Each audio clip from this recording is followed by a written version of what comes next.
cuando nosotros, antes de sembrar de cualquier tipo de cultivo y dentro del cultivo, es importante tener el humedecimiento pues, para que las plantas tengan un debido crecimiento óptimo y adecuado. Surco en el suelo arenoso. El suelo arenoso es el agua profundiza rápidamente produciéndose a un escaso movimiento lateral, lo que indica que la separación de los surcos no debe sobrepasar los 30 o 40 centímetros. Bueno, dice que en el surco, en los suelos arenosos, pues debemos de mantener una distancia de surco entre surco de 30 a 40 centímetros por el movimiento que hace el agua, pues como es arenoso. Otra vez me salió. ¿Qué ando haciendo? A los 30 a 40 centímetros por el movimiento que hace el momento que va el agua pues humedeciéndose, ¿no? Surco en suelo arcilloso. En este método el agua es conducida a través de pequeños canales o surcos desde puntos altos hacia sectores bajos de potrero. El agua se infiltra en el fondo y los lados de los surcos. Los más utilizados son los surcos rectos, en donde el agua es entregada desde una sequía madre a los surcos ubicados en las hileras de siembras o plantaciones, cultivo de hortalizas y frutas en general.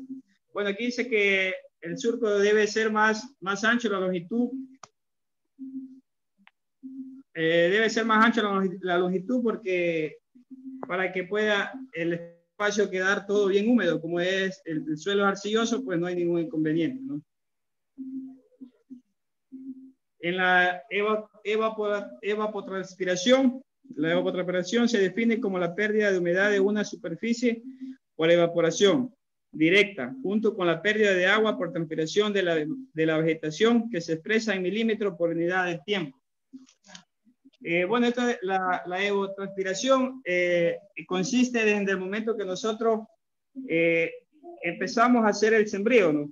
Hacemos el sembrío, el crecimiento, la floración, la fructificación y la maduración. En el tiempo que más evapotranspiración hace, dice que es en el tiempo que está en fructificación y que cuando hace menos evapotranspiración es cuando ya está la fruta en tiempo ya de madurez, o sea, ya está ya en tiempo de cosecha, ahí es donde se hace menos evapotranspiración.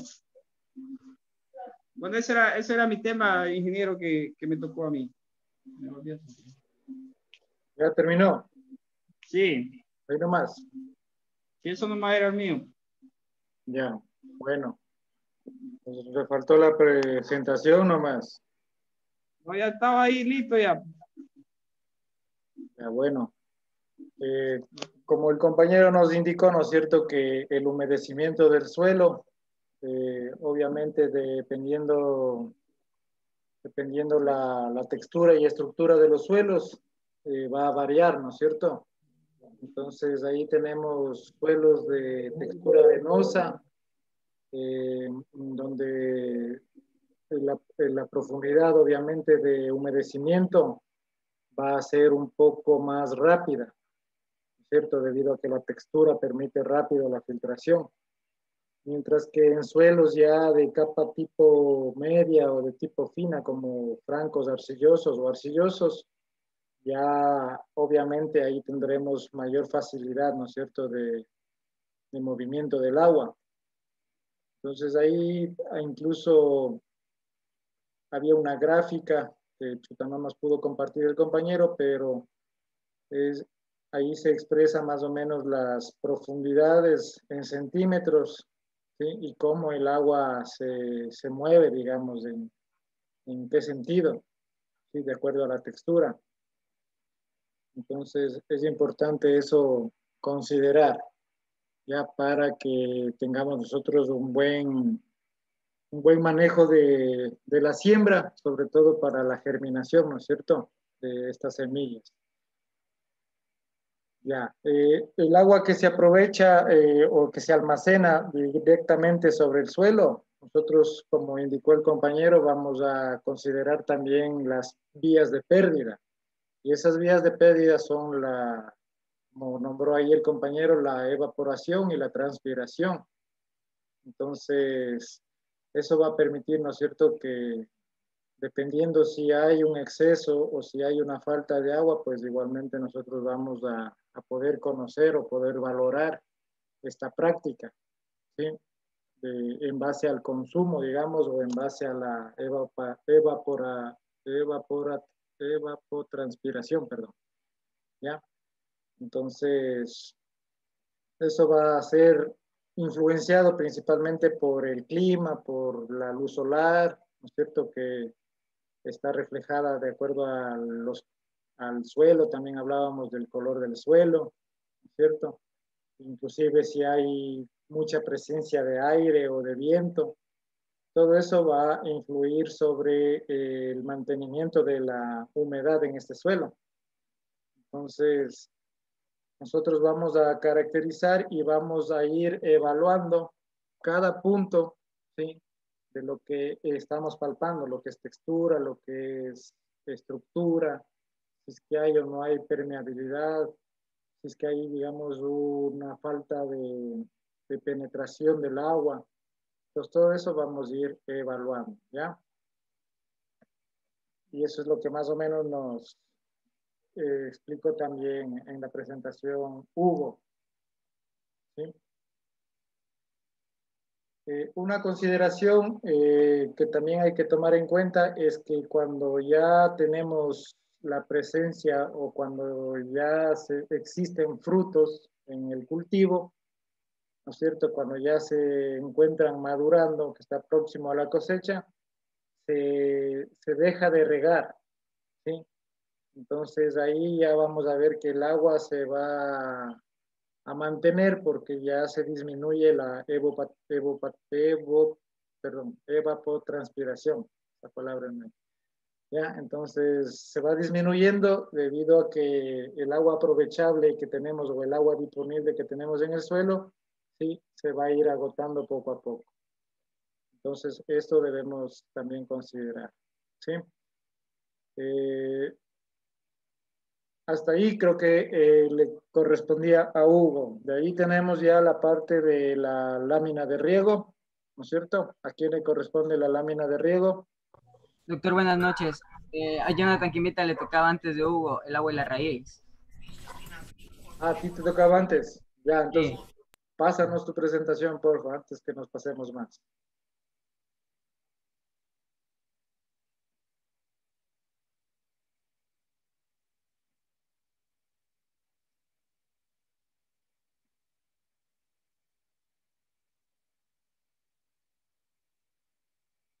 ¿Ya se puede ver toda la pantalla? Sí, Jonathan, vamos ahí. Ya, déjeme ver cómo le cambia. Ok, compañeros, buenas noches. Inge, buenas noches. A mí me ha tocado exponerle lo que es el agua y el sistema radicular.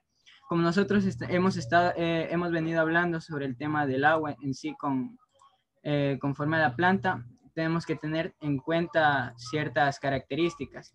Por ejemplo, entre la interacción de agua y raíz, la mayoría de las especies vegetales obtienen el agua del suelo. Entonces, esto es algo esencial que nosotros hemos venido aprendiendo. El agua se mueve a través del suelo y penetra al interior de las raíces. Esto pasa a través de los procesos de hidráulica. Si penetra, esto es por capilaridad, ingresa en la raíz. Y es un medio, a través de un medio físico, son leyes físicas. Ya la tasa de crecimiento radicular, las características del sistema radicular y las propiedades hidráulicas del suelo constituyen factores importantes que afectan el proceso de absorción. Nosotros tenemos que tener en consideración que para que una planta desarrolle una buena raíz, tenemos en el medio factores tanto físicos y químicos que vendrían siendo los del suelo, pero además tomar en cuenta la parte aérea de la planta, dado que si es que se inhibe procesos fotosintéticos en la planta, no podemos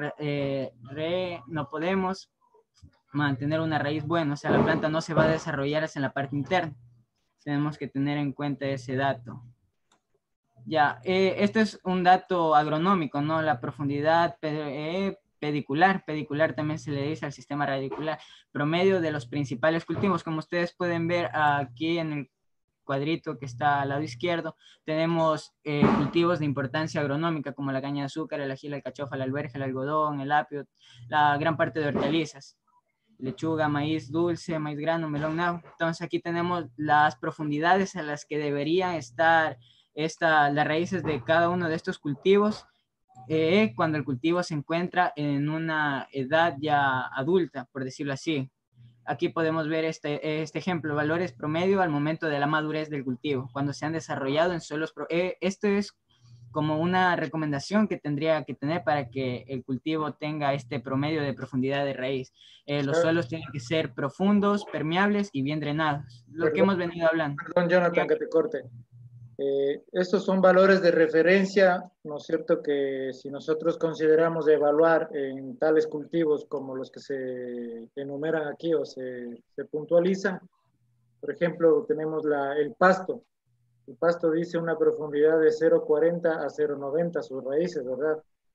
Entonces, nosotros hagamos una evaluación, debemos constatar que esas raíces se encuentren dentro de estos parámetros.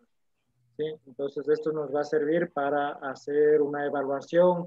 Si nosotros estamos llegando a hacer una asesoría técnica, vamos a hacer la evaluación de un cultivo, entonces nosotros podríamos considerar estos valores de referencia para evaluar qué condición se encuentran las raíces de estos cultivos, ¿ya? Esto es muy importante que ustedes aprendan a valorar, ¿ya? Sí, exactamente, compañero, lo que el doctor nos acaba de mencionar. Nosotros tenemos que recordar la clase de ayer con el compañero de Pedro Moncay, no me acuerdo el nombre. Él nos habló sobre la cantidad de agua en cálculos. En eso de los cálculos había un dato que hablaba sobre la profundidad. Entonces nosotros cuando vamos a poner en capacidad de campo tenemos que tener en cuenta que la humedad del suelo tiene que llegar hasta la proporción donde se encuentra la raíz. No puede quedar superficialmente porque se alteraría así la cantidad de agua que ingresaría en la raíz, pues. Entonces tenemos que tener en cuenta estos datos, son de interés agronómico. Exactamente. Ya, la comparación de la eficiencia del riego con respecto a la raíz. Aquí yo les hice una pequeña comparación cuando nosotros tenemos o realizamos prácticas de riego de manera correcta. Por ejemplo, el riego es eficiente y nosotros hablamos de eficiencia cuando hacemos rendir el agua, no la desperdiciamos y nuestro cultivo nos responde bien. Por ejemplo, se aplica la cantidad de agua necesaria, obviamente, la humedad alcanza la profundidad en zona de raíces, lo que les hablé hace un momento sobre la profundidad de raíces de cada cultivo. En suelos salinos, esto por ejemplo aquí, en suelos salinos se realiza riego excesivo. ¿Qué pasa cuando nosotros tenemos suelos salinos?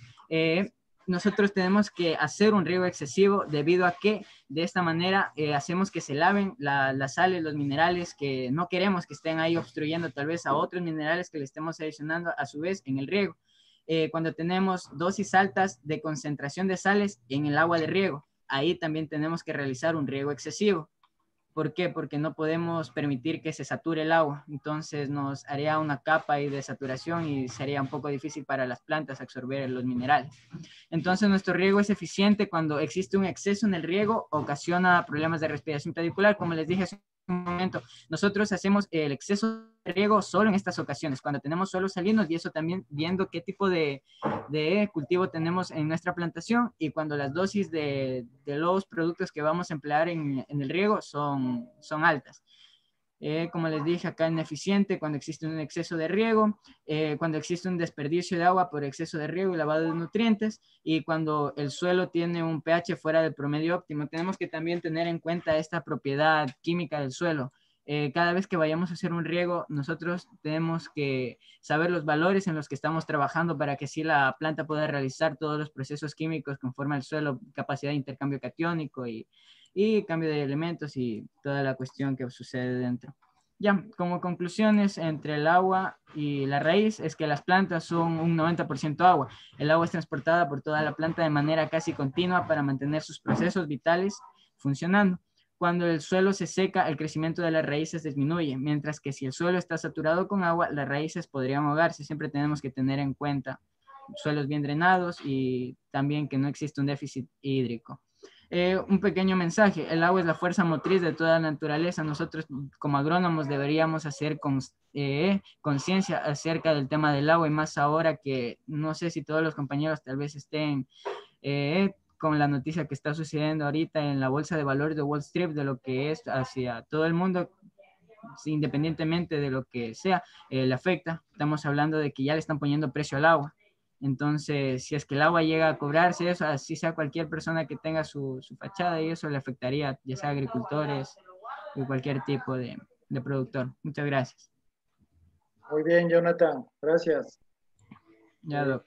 Exactamente como el compañero indica, ¿no? Es importante considerar que sin agua, todas las funciones, todos los procesos vitales, no solo para el humano, ¿no es cierto?, sino para todos los seres vivos, estarían siendo afectados.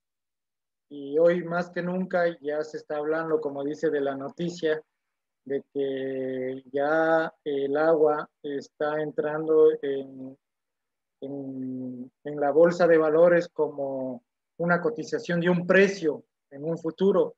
E inclusive he escuchado que ya en parte de Norteamérica ya el agua embotellada ha duplicado y hasta triplicado el precio para el acceso al público.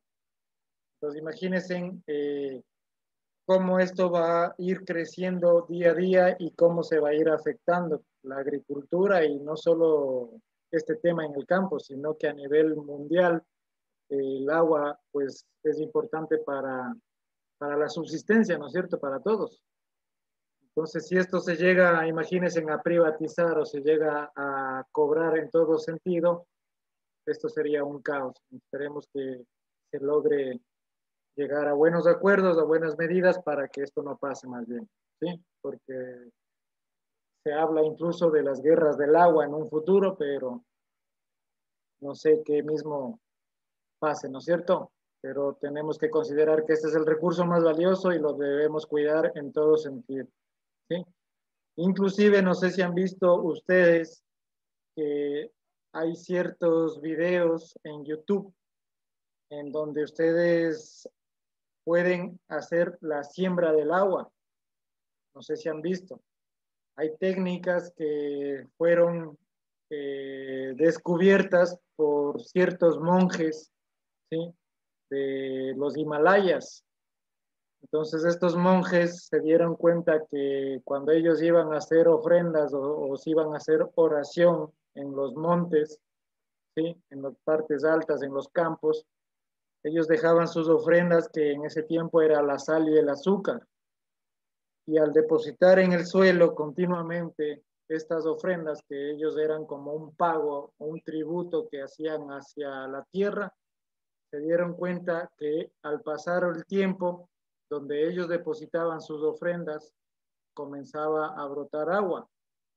Entonces esto se fue investigando un poco más y se dieron cuenta de que se daban reacciones o procesos químicos internos en el suelo, lo cual hacía una captación mayor de la humedad en estos sitios y haciendo que todos los residuos o toda esa agua subterránea que queda bajo, ¿cierto?, bajo las condiciones subterráneas, llegue a estos sitios y comience a brotar.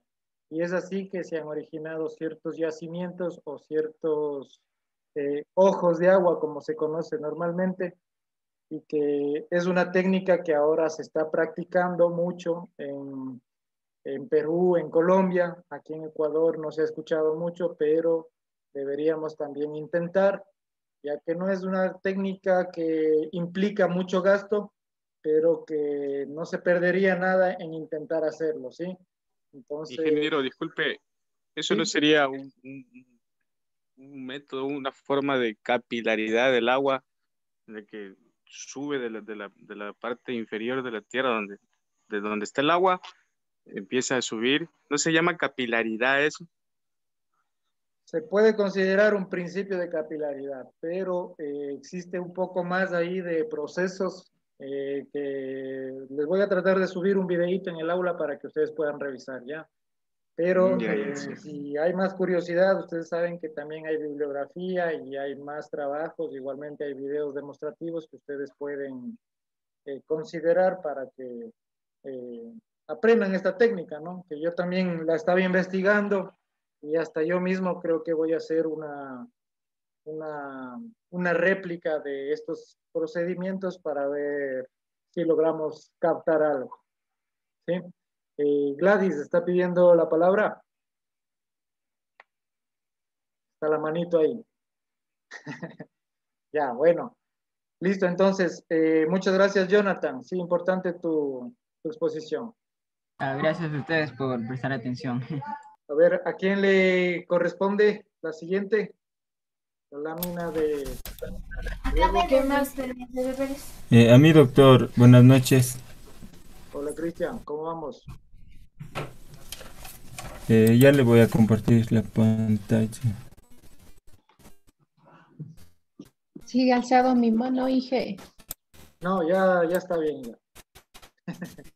Ya. Yo pensé que quería enseñarnos sobre la técnica de captar agua. No, más bien quiero aprender, doctor. Ya, qué bueno. Sí, está interesante. A mí también me sacó mucha duda y vamos a ver si todos tenemos que aplicar esa técnica. Listo, Cristian, vamos.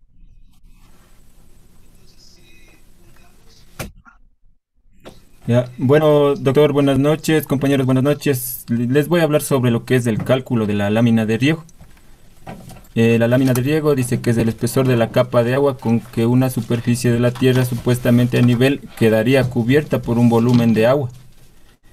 En los riegos superficiales es necesario calcular la lámina de agua que va a aplicarse al suelo al momento de regar.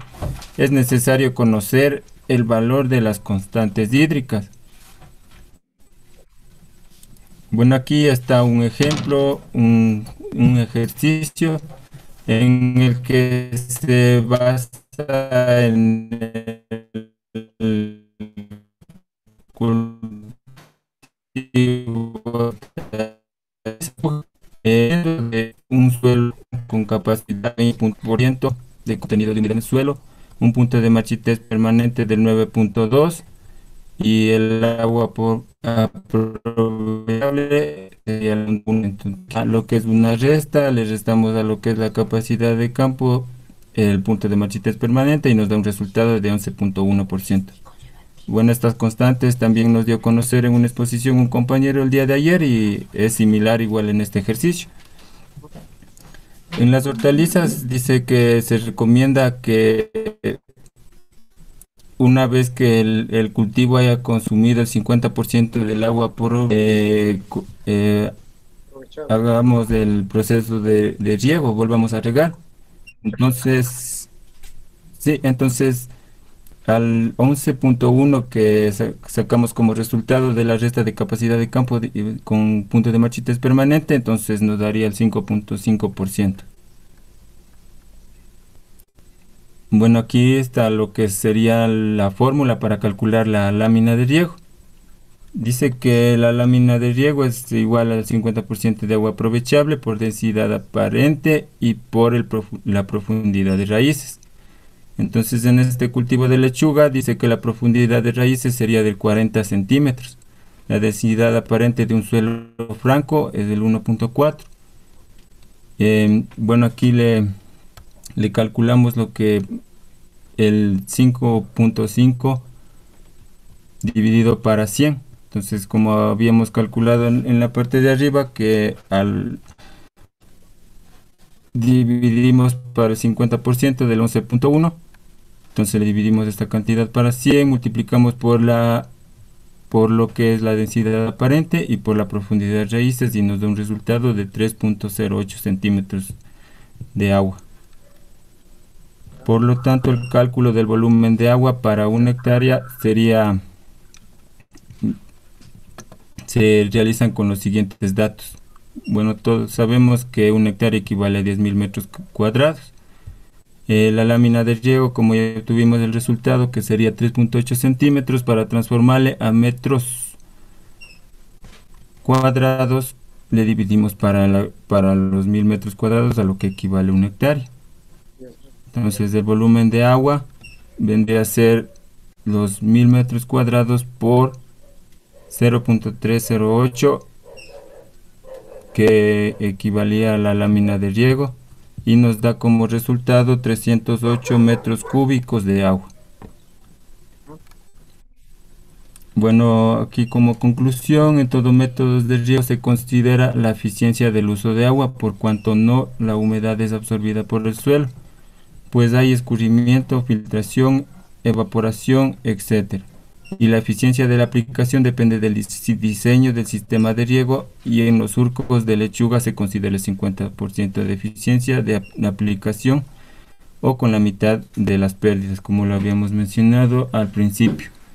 Bueno, según esta consideración técnica, se requiere almacenar en el suelo 308 metros cúbicos de agua por hectárea. Por lo tanto, a la cabecera de los surcos necesitaríamos un volumen de agua de 600 metros cúbicos para realizar el riego en una hectárea. Muchas gracias. Regrésale un poquito para arriba, Cristian, al inicio del ejercicio. Ya. ¿Aquí? Más arribita, para ver esa gráfica. Ya, bueno, ahí ustedes ven esa gráfica, ¿no es cierto?, que ha puesto el compañero, y ahí se está hablando de las pérdidas. Miren cómo se explican las pérdidas por escurrimiento, por evaporación, evapotranspiración, ¿cierto?, la filtración o percolación. Todo eso está considerado. Y aquí tenemos unas líneas, ¿no es cierto?, que están marcando la capacidad de campo y el punto de marchitez permanente.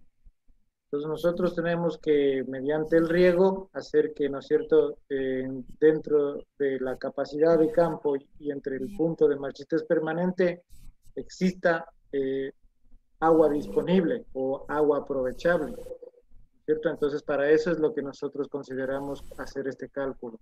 Y ahí bájale, por favor.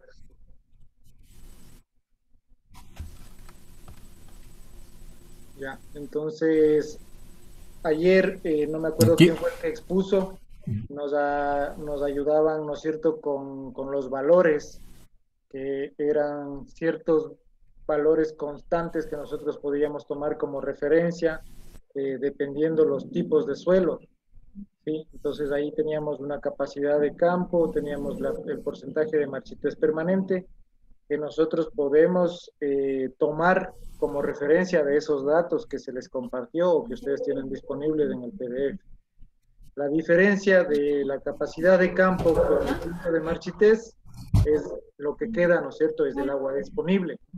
Entonces, indica que nosotros debemos hacer el riego cuando esta agua disponible o esta agua aprovechable se consuma al menos el 50%.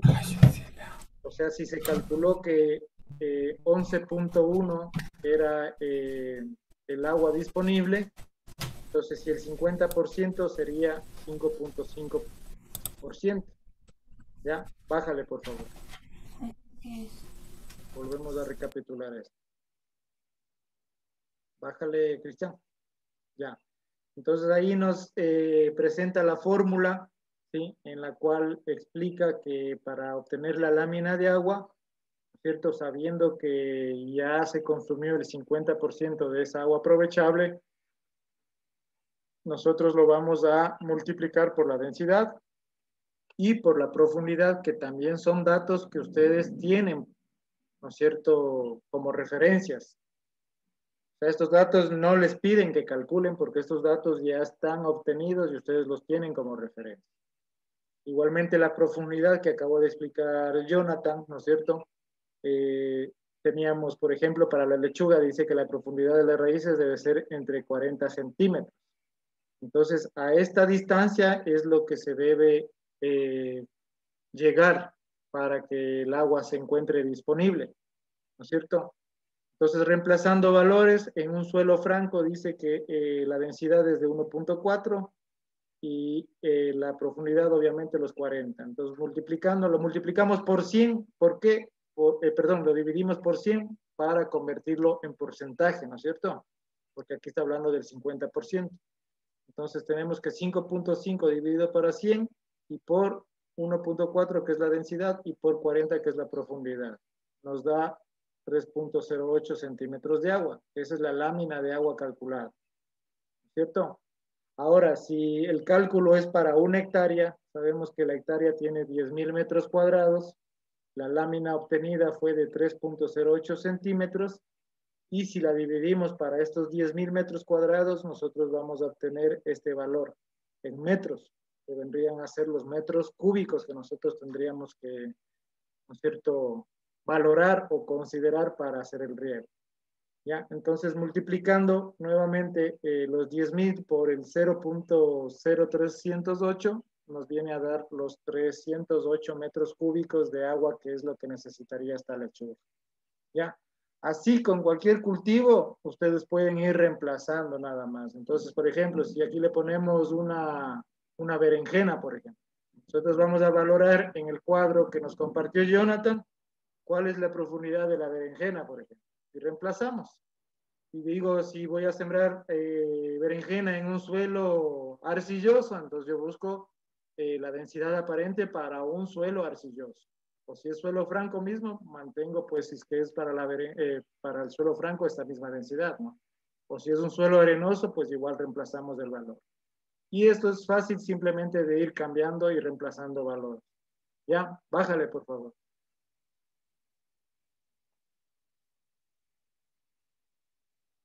Más, bájale. Ahí, esta era la última. Ya, entonces... Sí, doctor, esa es la última. Ya, entonces ustedes consideren que la eficiencia de este uso de agua se basa prácticamente en los cálculos, ¿no es cierto? Entonces ahí la humedad va a ser absorbida, pero también considerando las vías de pérdida, ¿sí? Entonces, de acuerdo a las vías de pérdida, de acuerdo a los factores que nosotros tengamos o en el campo o en el lugar que se encuentre instalado el cultivo, nosotros vamos a ir valorando esto, ¿sí? Para ir diseñando y planificando este sistema de riego. Y de acuerdo a esta lámina calculada, pues nosotros podríamos ya con un sistema de riego establecido, pues proporcionar esta cantidad que necesitamos para este cultivo. ¿Listo? Entonces esto no es nada del otro mundo, nada difícil. Creo que yo solamente estamos aquí recordando, porque esto a lo mejor ya vieron en riegos, ¿sí? Aquí nada más solo estamos recapitulando un poco. ¿Alguna duda, pregunta que tengan sobre esto? Muchas gracias, Cristian. Ya déjanos de compartir. Muy bien.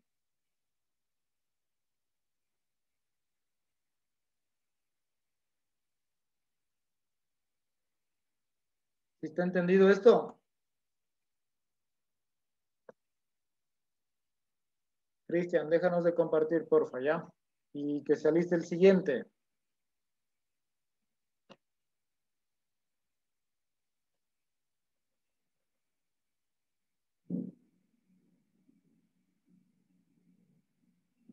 Ya.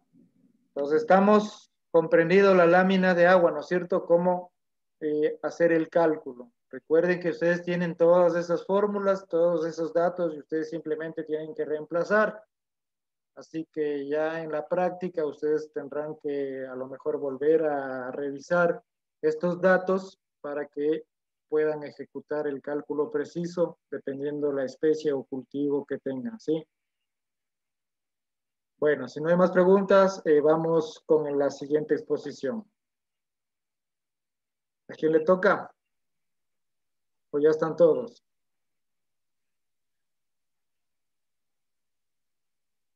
Comenten. Comenten, compañeros.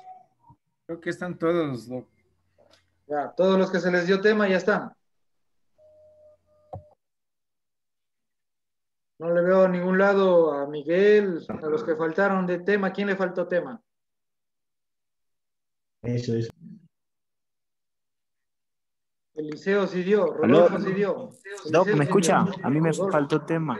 Elvis. Ya. Yo sí di, ingeniero. Sí, Eliseo Doctor, sí el día viernes le puse, ¿tú qué eres? Ya, Rodolfo ya está. También, entonces, ¿solo quién falta? Solo Elvis y Miguel. Y Cristian. Cristian Molina. ¿Qué pasó, Cristian? Está escribiendo por el chat, dice Inge, me escucha, a mí me toca exponer. Ya, Cristian, ¿tiene o no tiene la presentación? ¿Solo usted falta de este tema? Creo que con Cristian acabábamos, la verdad, de este capítulo de, sí, con medidores de humedad del suelo terminábamos.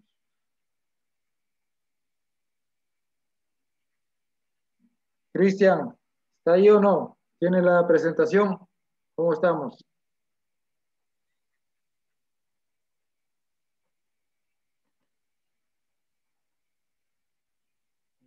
Medidores de humedad del suelo es la presentación que toca ahorita. Nos está escribiendo, ya, sí la tengo, dice.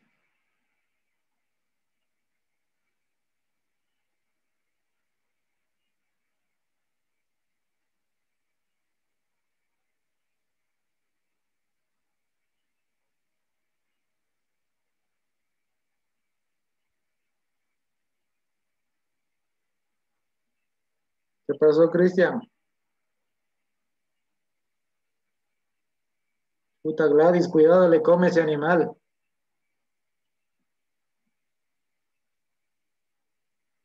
Nada. Bien protegida, ha sabido estar en las clases. No, Cristian, no te escuchamos. No se escucha el audio, Cristian, ¿qué está con problemas?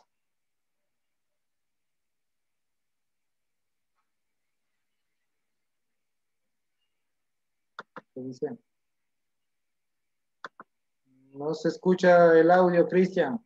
No sé qué pasa, tal vez el micrófono vuelva a revisar.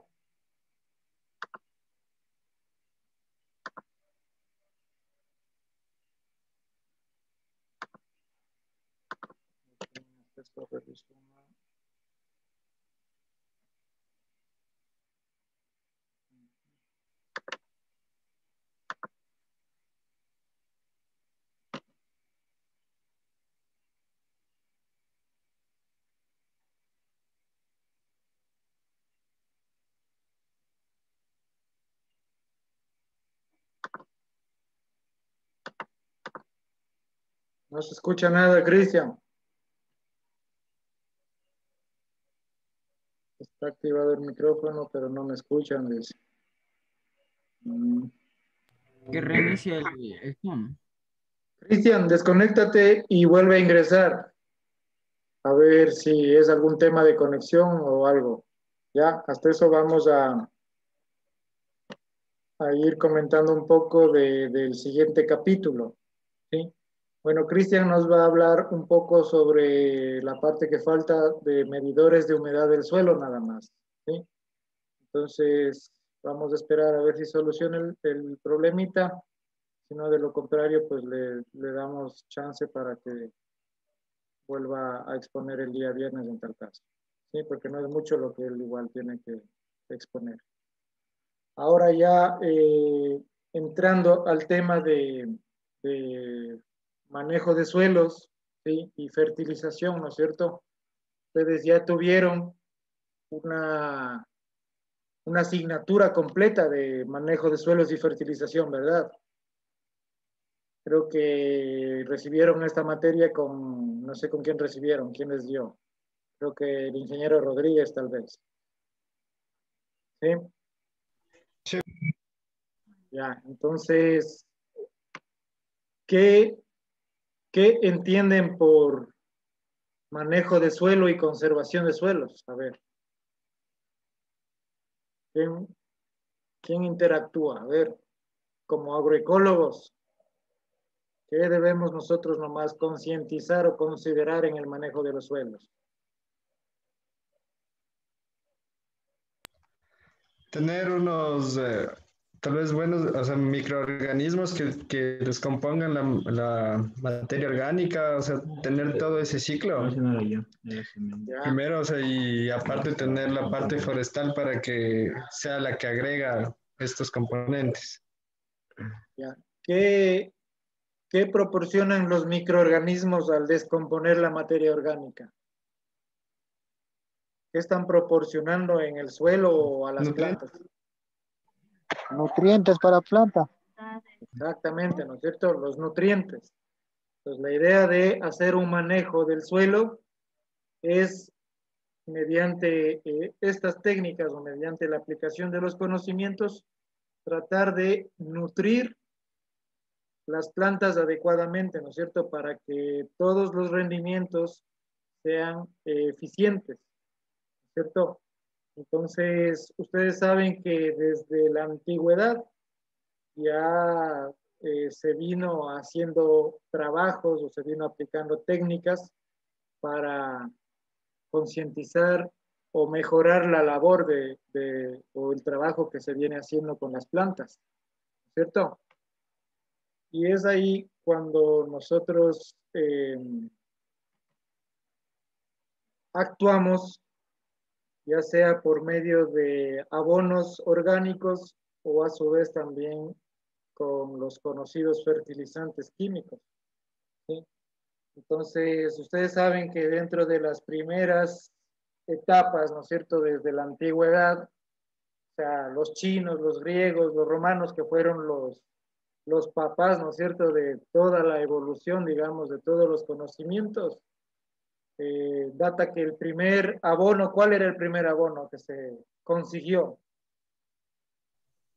La popó de la vaca, el estiércol de vaca. ¿Qué dice Paco? El estiércol de vaca, de ganado. El estiércol, ¿no es cierto? El estiércol de los animales. Ese Sí. es el primer abono que se consiguió en las primeras etapas dentro de lo que es la historia, ¿no es cierto?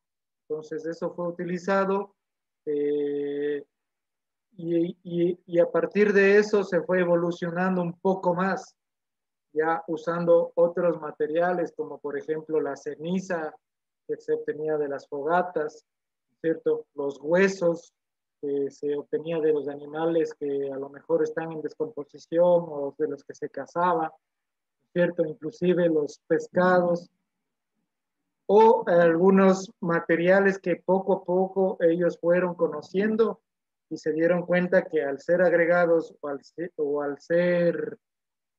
estar en ese suelo presente, porque ellos simplemente pusieron la semilla y vieron que ese suelo estaba rico en tal cosa y se dieron cuenta que eso favorecía a las plantitas comparada con otras plantas que estaban sembrados en otros lugares que no tenían acceso a estos componentes, ¿no es cierto? Entonces, poco a poco esos conocimientos se fueron compartiendo y ampliando mucho más hacia otras zonas, ¿sí? Entonces, había una técnica, por ejemplo, que nos indican que fue compartida por los colonos de Inglaterra, que fueron, ellos ya saben, ¿no es cierto?, que mediante las visitas a América, ellos compartieron a los indios que llamaron este conocimiento de, por ejemplo, enterrar un pescado en cada hoyo donde se va a sembrar el maíz. Y con eso se aumentaba considerablemente la eficiencia o el rendimiento de esta mata, de este cultivo, ¿sí? Entonces, ellos se dieron cuenta que al agregar ciertos materiales o cierta materia que al final se descomponía, lograban una buena utilidad o una buena eficiencia en ese cultivo, ¿sí? Entonces, hubo un científico famoso en la época de los años 40, de 1840, perdón, en donde ya ahí se explica por primera vez cómo actúa la naturaleza y la nutrición de las plantas, ¿sí? Entonces, ahí se dan cuenta que todos estos materiales que se están proporcionando eran porque tenían alto contenido de nitrógeno, alto contenido de potasio, de calcio, fósforo, ¿sí?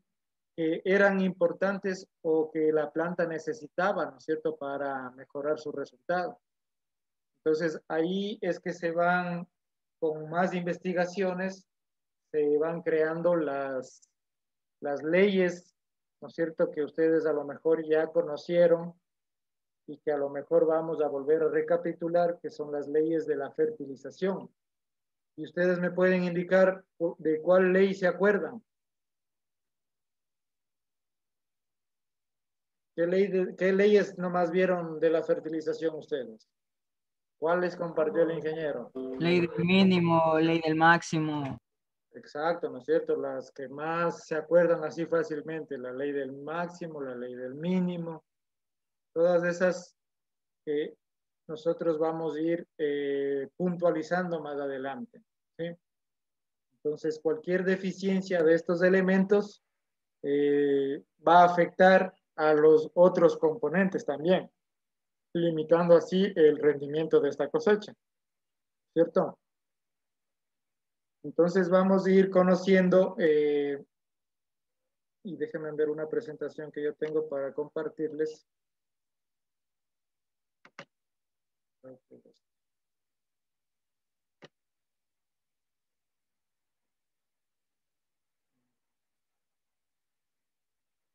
Un segundito ya.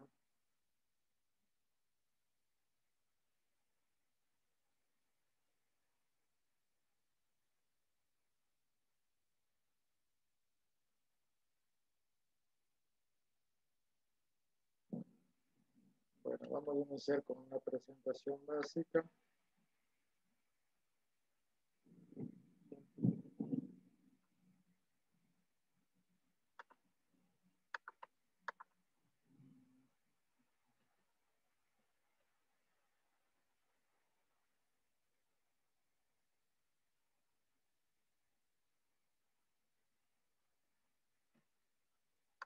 Ya. A ver, dice Inge, el compañero Rafael me va a ayudar. A ver, Cristian. Dicen, Inge, el compañero Rafael me va a ayudar con mi presentación desde la computadora de él y yo hablo desde mi celular. Ya, listo, no hay problema. A ver, Rafael, ¿está ahí o no? Sí, aquí estoy, pues, no está aquí atento a la clase. ¿Ya le compartió el archivo al compañero?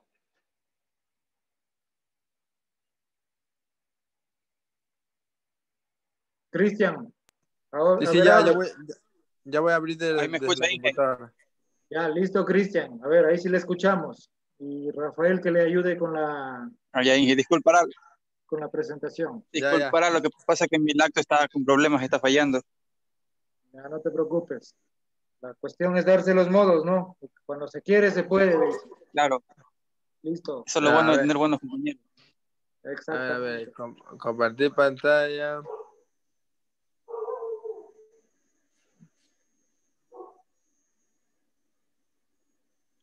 Ver, espera, compañero. Vamos a escuchar la presentación de Cristian entonces para terminar ya el capítulo de riegos.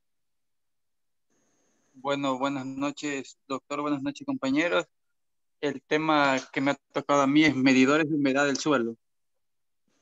El riego de los cultivos requiere una inversión considerable en equipo, combustible, mantenimiento y mano de obra, pero asimismo ofrece la posibilidad de aumentar la producción e ingresos netos. La frecuencia de riego y cantidad de agua aplicada afectan directamente a los costos de producción.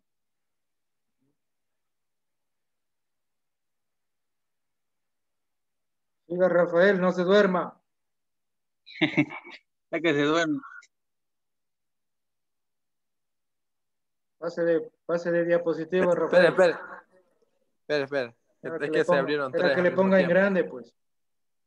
Sí, espera que se abrieron tres al mismo tiempo. Estoy buscando cuál es. Ya deje de estar chateando con el Paco ahí, ponga acá atención.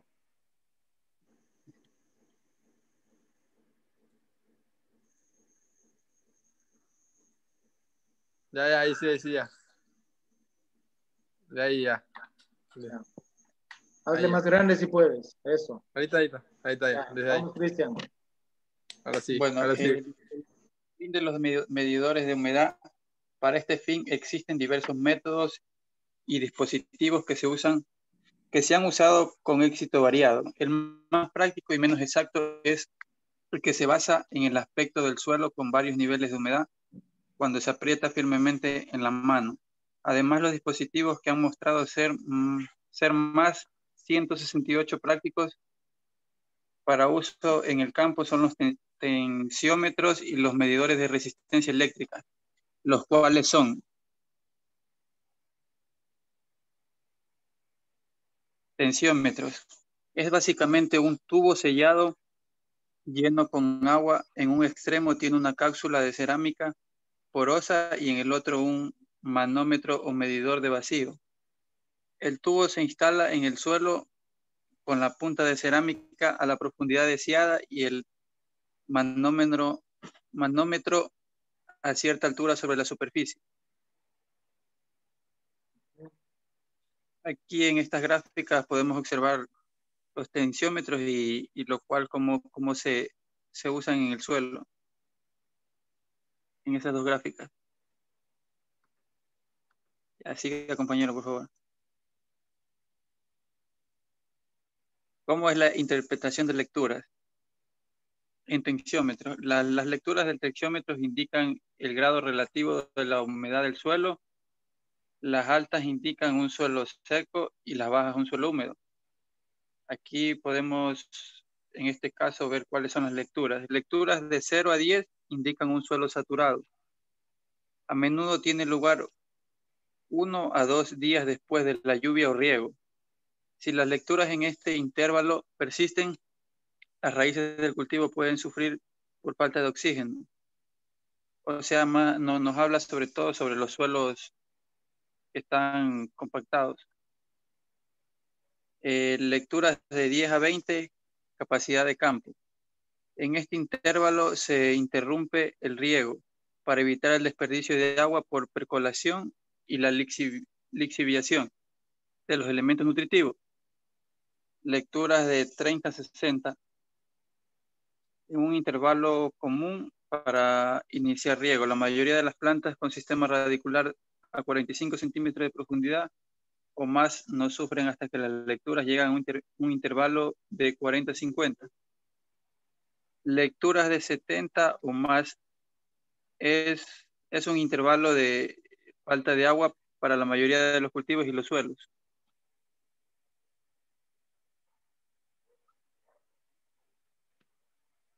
La sonda neutrónica de CPN Core indica la cantidad de agua del suelo por decímetro de perfil.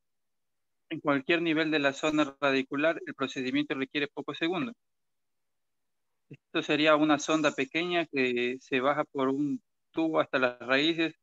La sonda efectúa la medición y la transmite hasta el instrumento en la superficie. Esta información sirve para trazar en el campo gráficos sencillos que permiten al agricultor determinar cuándo y cuándo regar. Con la sonda, un operario mide el volumen de agua en las zonas de las raíces de hasta 2.000 hectáreas por semana.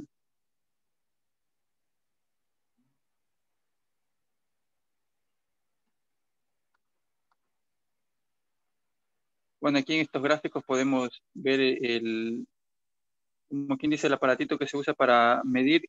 ¿Cómo se llama este? Se llama este... ¿Cómo se llama? Ahí me olvidé el nombre. La sonda, ¿qué decía? Ah, la sonda neutrónica. Eso. Esa es, ¿no es cierto? Sí, ese de ahí es. Ya, pues ahí como podemos apreciar en la zona neutrótica, se puede apreciar la pantallita que es el sistema eléctrico, más abajito el blindaje, el nivel de suelo al que vamos a usar la sonda, el tubo de acceso y el detector de neutrones lentos y preamplificador. Y en la última parte, el de neutrones rápidos. Se mide por decímetros, ¿verdad? Cada 10 centímetros toma lecturas ese. Sí. En el siguiente encontramos el medidor eléctrico de humedad del suelo, ACMON. Permite al agricultor saber exactamente cuánto de agua requieren los cultivos. Efectúa mediciones desde ausencia de agua o del suelo totalmente seco hasta un suelo anegado. dando indicación del suelo en un punto en el punto de marchitamiento. Su funcionamiento instantáneo no es afectado por el tipo de suelo, la concentración de sales o fertilizantes, ni las condiciones climáticas, y no requiere calibración. Y ahí creo que en las siguientes dos gráficas se puede observar. Ah, no, en ese de ahí no encontré las gráficas. Y por último tenemos los medidores de resistencia eléctrica. Creo que estos aquí, sí, muchos creo que ya los conocemos. Estos equipos determinan la humedad al medir la resistencia eléctrica de un bloque de yeso o material similar incorporado en el suelo. La resistencia eléctrica del bloque varía por su contenido de humedad, que en su vez depende de la humedad del suelo en contacto con el bloque. A medida que el suelo se seca, el bloque pierde humedad y resistencia eléctrica. Y por último, ahí podemos ver las gráficas de los medidores de resistencia eléctrica, que creo que muchos sí los hemos visto. Bueno, y esa es mi posición, compañeros. Gracias. Pilas, pilas. Muy bien, Cristian. Entonces, hoy con la tecnología que se dispone, ¿no es cierto? Para no estar rompiéndose la cabeza con tanto cálculo, prácticamente ya con la tecnología ustedes se pueden ayudar, ¿no es cierto?, a calcular ciertos parámetros, y con esos datos ustedes ya pues automáticamente podrían considerar lo que hace falta o lo que esté en exceso, ¿cierto? Y de ahí aplicar cualquier técnica para drenar suelos o a su vez para mejorar la humedad, ¿cierto? Entonces tomar en cuenta estos equipitos que a lo mejor en el transcurso de sus vidas cotidianas, profesionales, se encuentren y no se vayan a asustar diciendo ¿qué será? ¿Sí? Entonces, investiguen y empápesen un poco más de toda esta información para que puedan manejar bien esta tecnología, ¿no? Listo, ahora sí, preguntas del tema de Cristian, o si no avanzamos. ¿No? Doctor, ¿Sí? yo sí, doctor. No sé si es que me podría hablar un poquito más sobre el medidor electrónico de humedad, el último medidor. El medidor electrónico, el ACMO. ¿Sí? Ya, bueno, este exactamente indica el agua que van a requerir los cultivos, ¿no es cierto? Es lo que nos está explicando el compañero. Entonces, se puede hacer mediciones con agua o en ausencia de agua, así sea el suelo completamente seco, ¿sí? Entonces, esto va a dar una indicación o va a dar una lectura del punto de marchitez, ¿no es cierto?, que nosotros conocimos, cuando un suelo está muy seco. Entonces, esto nos va a marcar ahí este dato. En sí, el trabajo con este equipito no es nada complicado, ¿sí? Es muy rápido, muy fácil de hacerlo.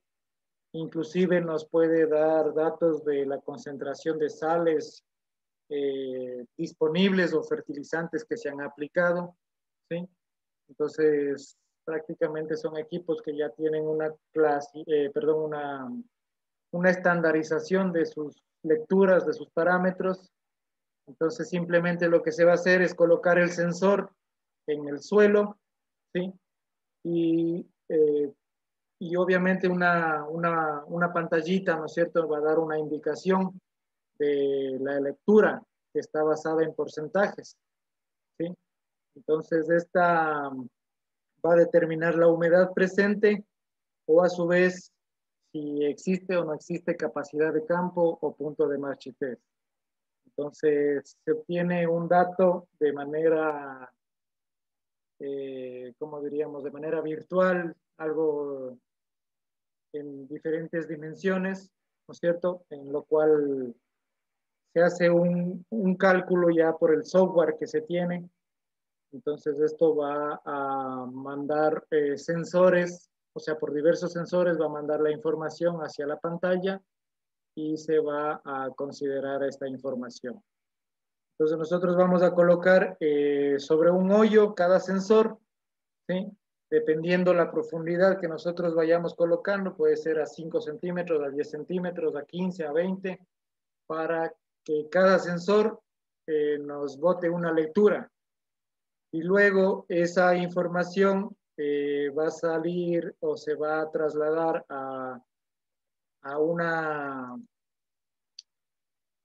un sistema, digámoslo así, a un software que prácticamente se va a hacer una estadística de este nivel de datos para que a usted determine si existe o no existe esta humedad presente, ¿sí?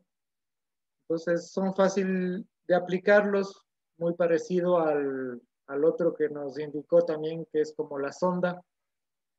Y algún rato a lo mejor ustedes, déjenme ver si les puedo conseguir algún videíto para que ustedes vean cómo se trabaja con estos equipos, ¿ya? Entonces, acuérdense que tenemos los tensiómetros, que también son bastante usados, y las lecturas igualmente van a dar desde 0 a 10, o conforme ustedes puedan ir marcando los niveles, ¿no? Igualmente, ustedes pueden profundizar a la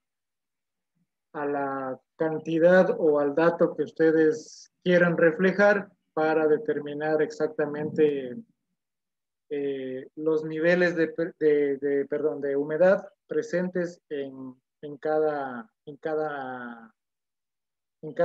medida, ¿no?, que ustedes están poniendo en cada sensor. ¿Sí? Entonces, no es complicado el medidor electrónico de Agmon. ¿Listo, Gladys? Sí, doctor, muchas Ya, gracias. déjenme ver si les reviso entre estos días para ver si les consigo ahí unos videitos cortos para subirles, que igualmente ustedes puedan ver cómo se trabaja con estos equipos, ¿ya? O si ustedes mismos ya me ganan curioseando, pues ya pueden en YouTube encontrar, ¿no es cierto? Pero ya les voy a tratar de subir algo. Listo. ¿Alguna otra pregunta? ¿Alguien más? Creo que quería algo opinar o decir. ¿No? ¿Solo Gladys? Bueno. Listo. Entonces vamos, el día de hoy les voy a compartir una presentacioncita de lo que es la...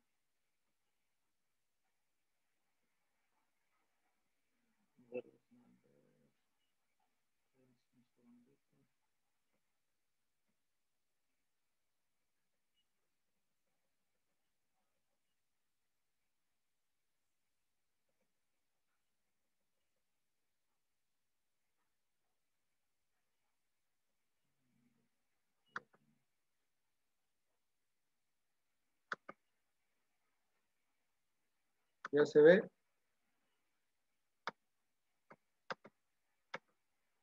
Sí. Ya, entonces, vamos a hablar sobre la conservación y el manejo ecológico de los suelos. Estaríamos ya dentro de la unidad 4, correspondiente a lo que es manejos de suelos y fertilización, ¿no es cierto? Entonces, los suelos, nosotros sabemos, ¿no es cierto?, principalmente que difieren dependiendo de las zonas en donde nos encontremos, pero generalmente más en la sierra se ve los problemas de erosión, ¿no es cierto? Entonces, la erosión prácticamente viene a ser el desprendimiento y arrastre de las pequeñas partículas del suelo, ¿no es cierto?, hacia otras zonas por acción del agua y el viento. ¿Ya? Entonces, por medio de este efecto, se van a trasladar estas partículas hacia otros lugares, provocando ciertas alteraciones. Entonces teníamos, o creo que ya alguna vez ya hablamos de la erosión del agua, que por efecto de las lluvias, ¿no es cierto?, que las quebradas, los ríos arrastran y transportan, ¿no es cierto?, todas estas partículas hacia zonas más bajas principalmente. Entonces esta agua produce una erosión bastante considerable. Y principalmente en las temporadas de invierno, porque existen lluvias muy fuertes, ¿no es cierto? Entonces ya ahorita estamos ingresando a las temporadas de lluvia y si no se han tomado las medidas preventivas para mejorar o fijar las condiciones de estos suelos, si no lo hemos hecho, pues vamos a tener este problema de erosión, como vemos en la imagen, ¿no? Pues miren cómo se lava y prácticamente tenemos un suelo que queda prácticamente erosionado, ¿sí? Y igualmente por el viento, ¿sí? El viento también arrastra las partículas más finas del suelo y esto generalmente se da en verano, cuando los suelos están secos, ¿no es cierto? Entonces los vientos fuertes, los vientos veraneros, hacen que se produzca una gran cantidad de polvo y ese polvo es llevado hacia otros lugares, ¿sí? Ocurriendo las sedimentaciones. Pues miren en esta imagen cómo se va haciendo la erosión desde las partes más altas por efecto del viento, ¿sí? Sobre todo, como les decía, en verano. Esto va a ir desagregándose y es transportado hacia partes bajas donde se ocurre la sedimentación. Pues miren, cuando hay suelos también bastante mullidos, ¿sí? Cuando hay mucho pase de arado o de rastra sucesivamente para dejar bien mullido el suelo, y si tenemos unas condiciones bastante exageradas de viento, pues también se produce esta erosión eólica, ¿no es cierto? Las causas de erosión, tenemos aquí la principal, que es la deforestación, ya que si no hay cubierta en el suelo, ¿no es cierto?, todos los elementos van a ser arrastrados. El monocultivo es otro problema, va agotando el suelo y también se va a producir a largo plazo una erosión. Cultivos en laderas, ya que muchas veces las pendientes favorecen a las erosiones, ¿no es cierto?, ya por el agua o por el viento. Entonces todo esto son causas. Y la quema, ¿sí? Hasta hoy se practica en muchos lugares, como ustedes saben, como agroecólogos, no es una técnica que se la diría que es de importancia, pero que a raíz de nuestros ancestros, de nuestros abuelos, de nuestros padres, a lo mejor han sido técnicas que han marcado cierta trascendencia y que hoy en día más bien están provocando mucho daño si se sigue haciendo. Entonces tenemos que ir cambiando esta mentalidad, ¿no es cierto? Porque sin cubierta, en suelos desnudos, va a hacerse una erosión bastante alta. Pues miren ahí la deforestación continua, ¿sí? Hoy en día ustedes saben que por todos lados se están eliminando bosques para conseguir la madera. Los madereros cada vez ingresan a zonas más profundas, a zonas más vírgenes, porque ahí se encuentran la mayor cantidad de arbolitos, ¿no es cierto?, grandes. Y sin consideración alguna ellos talan y posteriormente pues esos suelos quedan descubiertos, perdiéndose una gran cantidad de especies, tanto de flora como de fauna. Entonces... Ingeniero. Sí. Disculpe, pero eso sería ya como, como una mafia, porque los del Ministerio del Ambiente, ellos dan los permisos para sacar la madera, y las personas que sacan la madera se van hasta el quinto infierno, donde es todavía bosque primario, y dejan deforestado bastantes hectáreas, y salen con los permisos que les da el Ministerio del Ambiente. Diga, ¿a quién lloramos y a quién hay que acudir? Sí, los mismos, o sea, la misma presidencia, digamos de cuenta, la misma gobernación está dando permiso para talar bosques, y consecuencia de eso son el aumento de de lo que es la agricultura. Exactamente, así como tú indicas, Paco, ¿no es cierto? Hay bastante problema en el tema de regulación. Claro, Existen estos entes, ¿no es cierto? O estos ministerios, digámoslo así, que deberían hacer cumplir la reglamentación o las ordenanzas, porque existen, ¿no es cierto?, ordenanzas y reglamentaciones, pero como tú dices, muchas veces la viveza criolla, la viveza del aserrador, la viveza del maderero, del transportista, es conseguir guías, comprar guías, a veces así no dispongan ellos de un código o de un registro, pues ellos se valen de una persona, la compran la factura o la compran la guía y pues ellos están trasladando. Entonces, tanto en el tema forestal como en el tema pecuario y agrícola, todavía tenemos bastantes desventajas y mucha corrupción en el tema de regulación en nuestro país. Comparado con otros entes de los mismos vecinos colombianos o peruanos, pues para nosotros todavía nos falta mucho hacer conciencia de estas cosas. ¿Sí? Pero esperemos que algún rato, si ustedes llegan por esos entes, pues hagan cumplir el trabajo, ¿no? Pues a lo mejor Paco va a ir después a trabajar en el medio ambiente y él mismo estará dando las guías para que se sigan metiendo por allá a San Lorenzo. no, en general es serio. Entonces eso también es conciencia de cada técnico, ¿no es cierto? De cada personaje que está interviniendo en estos lugares. ¿Sí? Y es por eso que nosotros como agroecología estamos fomentando o estamos tratando de conocer que, bueno, se puede hacer una explotación, digamos, de esta madera, pero asimismo inmediatamente tendrían que ser reforestadas estas áreas, ¿cierto? Mucha gente solo deforesta y a la final, tal como quede, ahí lo dejaron. Entonces eso no está bien, la idea es de que no quede descubierto el suelo, porque si queda descubierto, pues siempre va a ocurrir esta erosión.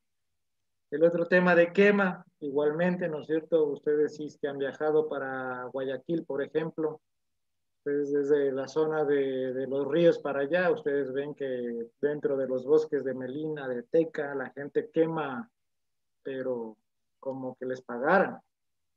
Y no se dan cuenta que al eliminar toda esa cobertura que está dentro de los bosques, o sea, están provocando un impacto súper brutal y eliminando una gran cantidad de especies, de microorganismos, tanto de flora y fauna inclusive, ¿no es cierto? Lo están desplazando a que migren hacia otros lugares y esos suelos cada vez están más agotados, esa zona es cada vez más seca, cada vez menos agua y es por este mismo tema, ¿no es cierto?, que no se controla. El tema de labranzas, ¿sí? Es otro problema, que si nosotros hacemos labranzas en dirección a la pendiente, ¿no es cierto?, o con dirección hacia esa inclinación, ¿qué pasaría, por ejemplo, en esta foto, ¿no es cierto? Vemos que el tractor está bajando en el mismo sentido de la pendiente. ¿Qué pasaría ahí con una buena lluvia? O ahí mismo ya se ve con el viento. ¿Qué está pasando ahí? Está dando, ¿no es cierto?, una erosión eólica. Y peor aún con una lluvia, ¿cierto? Una lluvia fuerte ahí, ¿qué vamos a obtener? Un lavado total, ¿no es cierto? Un lavado total de nutrientes, un desplazamiento hacia las zonas más bajas. Inclusive pérdida de semillas y plantas es posible. ¿Ya? Entonces, todo esto que nosotros o mucha gente todavía viene haciendo, están contribuyendo a que el planeta se sobrecaliente, ¿sí?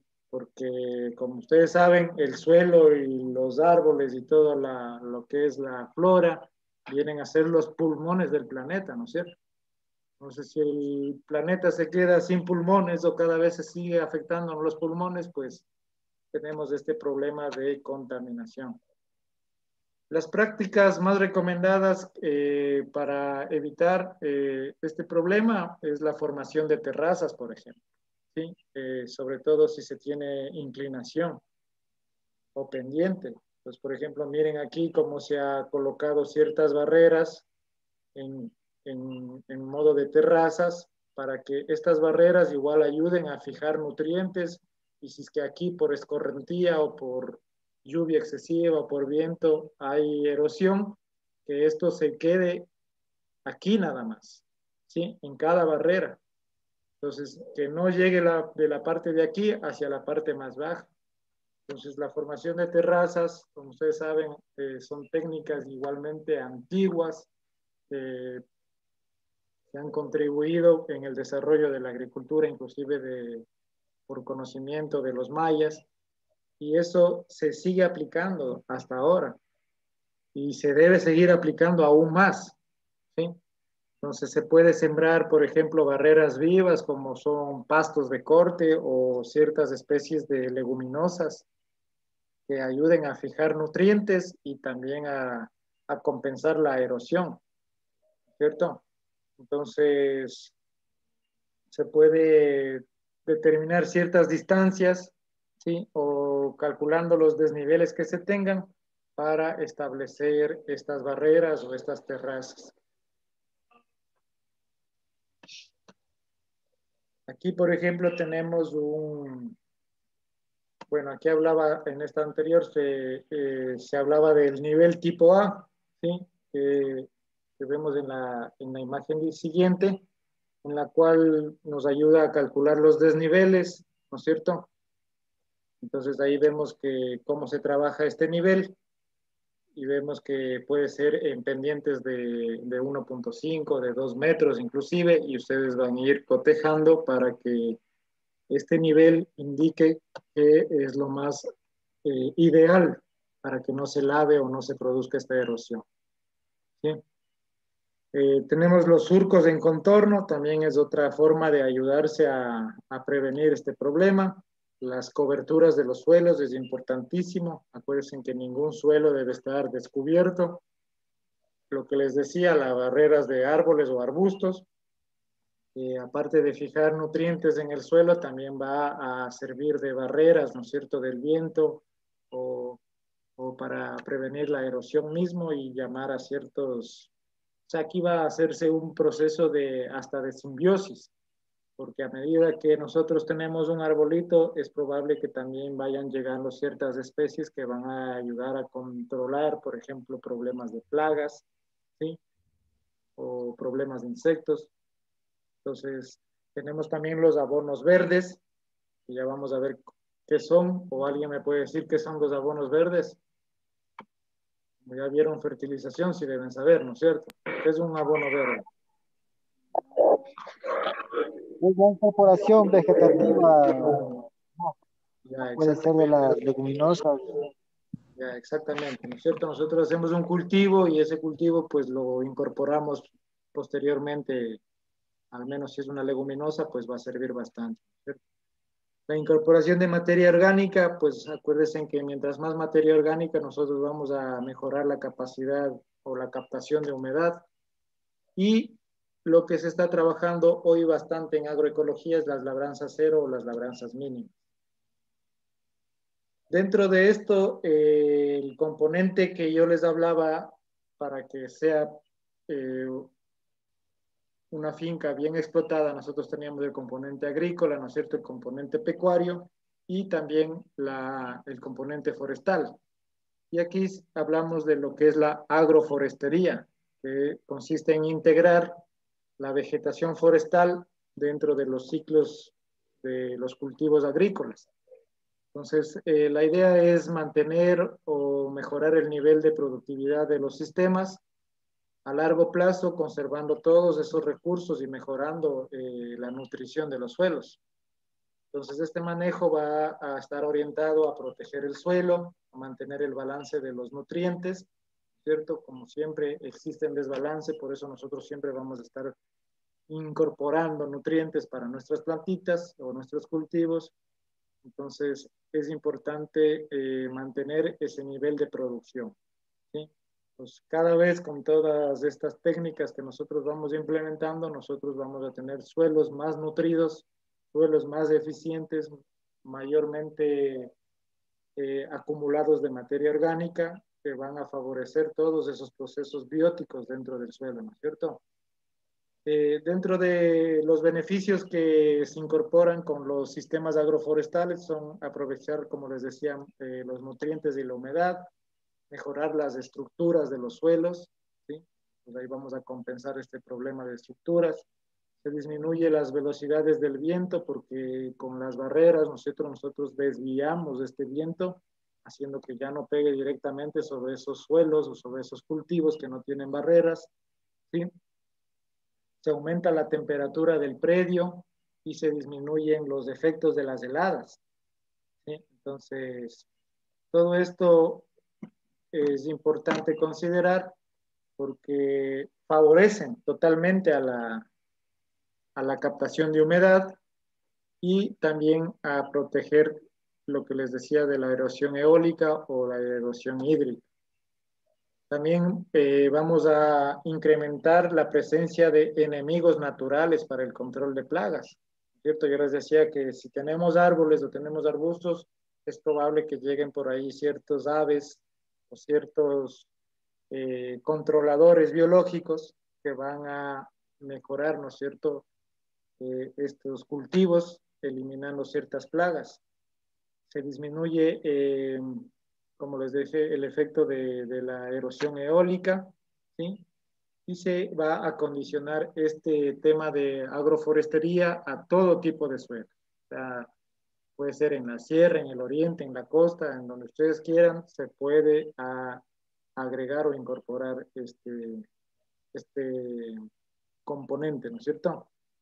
Entonces, aparte de eso, también tenemos ahí producción de leña o madera, o también frutas o forrajes, ¿sí? Dependiendo si son algún arbusto o algún árbol leguminoso, pues también nos va a servir para alimentación animal, el otro componente pecuario en el caso de que se tenga, ¿no es cierto?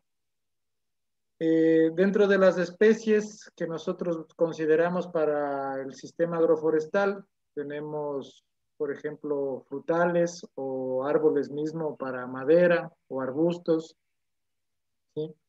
Inclusive pastos o plantas que puedan ayudar de manera medicinal, ¿no es cierto?, en algunos procesos patológicos. Tenemos la caña de azúcar, que también se puede incorporar a dietas alimenticias de un sistema pecuario. Y la idea en este tema de la incorporación del componente forestal es que no se genere competencia entre las plantas que están conformando este sistema, ni entre los cultivos. Entonces, para eso hay que tomar en cuenta un distanciamiento correcto. Y este distanciamiento, por ejemplo, lo tenemos esquemáticamente explicado aquí, en el cual, por ejemplo, este es un componente forestal, ¿no es cierto? Es un árbol que podría servir para madera o para algún proceso posterior, ¿sí? Si tenemos un arbusto, de la distancia entre árbol y arbusto sería de 2.5 metros. La distancia de un árbol forestal hacia un árbol frutal sería de 5 metros, y de árbol a árbol forestal o maderable se considera 10 metros. ¿Ya? Entonces, de esta manera nosotros podemos ir incorporando, tomando referencia a estas distancias para que no exista competencia, ¿no es cierto?, dentro de estos cultivos. Entonces, tomen en cuenta 2.5 para arbustos, 5 para frutal y hasta 10 metros para forestal maderable, ¿no? Entonces, miren cómo nosotros podemos ir incorporando en ciertas parcelas, ¿sí?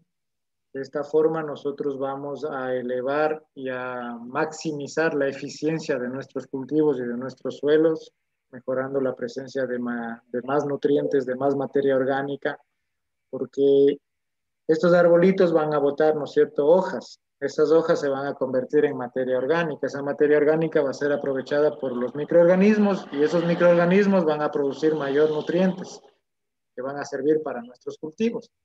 Entonces, todo viene a ser, ¿no es cierto?, una compensación. En suelos con pendientes, miren, tenemos aquí igualmente una barrera o un surco que puede ser con pastos, y aquí tenemos los componentes forestales. Miren, y de franja a franja o de terraza a terraza se han tomado de 20 a 25 hasta 50 metros de distancia para lo que es pendientes.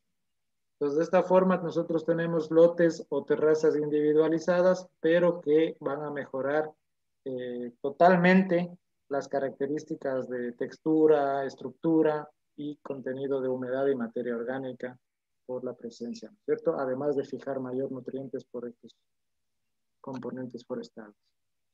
Entonces, ustedes deben considerar que las distancias no es nomás por decir, sino que esto ya está estudiado, ya se ha hecho ensayos en los cuales si se ha puesto a distancias menores, se ha tenido ciertas repercusiones o ciertas competiciones entre estas especies, ¿ya?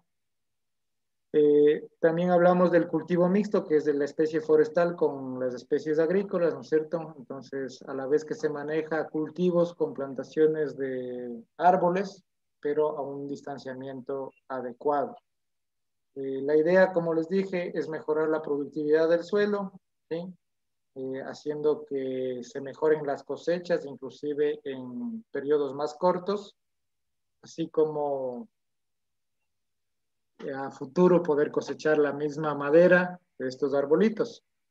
Entonces, hoy en día se está promoviendo bastante a trabajar de esta forma, ya que si tenemos este ingreso, por ejemplo, de los cultivos, ya algún rato va a salir toda la cosecha de estos cultivos, pero también más adelante podemos nosotros obtener las cosechas de estos árboles que también van a representar utilidad o ingresos para la propiedad o la finca. ¿Sí? Los cercos vivos para la protección de los cultivos, ¿sí? Se trabaja bastante acá en la zona y también por allá, me imagino, en la sierra, sí, se ha visto modelos. Entonces son pequeños arbustos, ¿no es cierto?, que van a ayudar a mejorar también las características del suelo y van a ayudar mejorando también el microclima, ¿sí? El microclima de nuestro suelo que tenemos. Entonces, si hay mucha sequedad, por ejemplo, o si los suelos son pobres en humedad, pues nosotros vamos a ayudar a mejorar esta captación de humedad, ¿sí? Entonces, tenemos de esta forma la distribución, ¿sí? Ustedes ven que ayudan también para evitar la erosión por el aire, porque al entrar el aire y toparse con esta barrera de árboles, va a hacer que el viento se desvíe, ¿no es cierto?, haciendo que ya no pegue directamente sobre el suelo. Entonces, una cortina de aire más o menos va a tener una protección que, digamos, si es que el árbol está aquí, el aire viene y pasa hacia arriba, ampliándose una altura hasta 10 a 15 metros más. Pues imagínense que ya no va a provocar un impacto sobre el suelo, sino que el aire va a entrar, no va a entrar, sino que va a chocar con estas barreras y se va a elevar hasta 10 a 15 metros más, ¿sí? Entonces, esto es lo que se conoce como las cortinas rompevientos, ¿sí?, que pueden ser cercos de árboles o de arbustos dispuestos de manera transversal, ¿sí?, para que protejan estos cultivos tanto de la erosión eólica por el viento o a su vez también por el problema de las heladas, ¿sí? Entonces, ayudan a prevenir estos problemas. La cortina de vegetación, como les decía, para la helada, son cercos muy densos de mediana altura, generalmente formados por árboles y a veces acompañados de arbustos. Entonces, ayudan a neutralizar la helada, como vemos en esta imagen. La helada, ¿no es cierto?, proviene de